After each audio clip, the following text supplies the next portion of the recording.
ভাইরা আশপাশে আছি, সকল এখানে চলে আসি।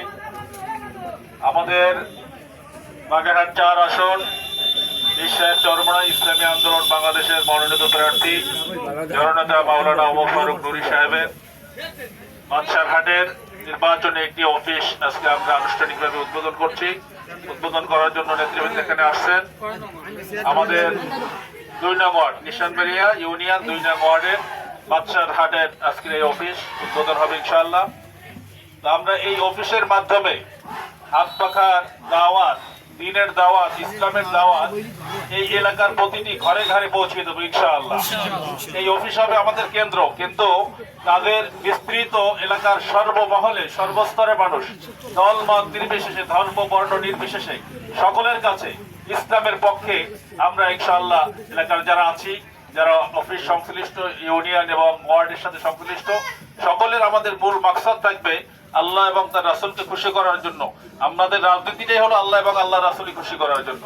দুনিয়াবি কোনো বস্তুবাদী কোনো সংগঠনের ন্যায় আমাদের সংগঠন নয়।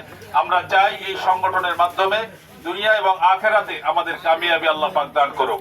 প্রিয় ভাইরা আমার, আজকে আমাদের এই অনুষ্ঠানে, উদ্বোধনী অনুষ্ঠানে মোরেলগঞ্জ এবং শরণখোলা উপজেলা শাখার গুরুত্বপূর্ণ দায়িত্বশীল ভাইয়েরা উপস্থিত আছেন। যেহেতু আমরা একটি প্রোগ্রাম করে আসছি এবং এখান থেকে অনেক ব্যস্ততা, একাধিক প্রোগ্রাম এখন রয়েছে।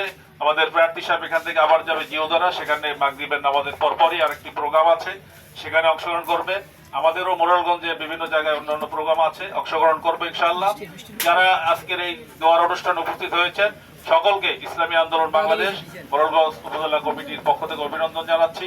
বিশেষ করে সাংবাদিক ভাইয়েরা এবং প্রশাসনিক ভাইয়েরা সার্বক্ষণিক ইসলামী আন্দোলনের এই প্রচারণার জন্য আমাদেরকে সর্বাত্মক সহযোগিতা করে আসছেন। আল্লাহ পাক তাদের এই সহযোগিতাকে আল্লাহ পাক কালকে আমাদের দিন হেদায়েতের জরিয়া হিসেবে কবুল করে, সকলে বলি আমিন। এখন আজকের এই উদ্বোধনী অনুষ্ঠানের প্রধান অতিথি এবং দোয়া মোনাজাত পরিচালনা করবেন বাগেরহাট 4 নির্বাচনী এলাকার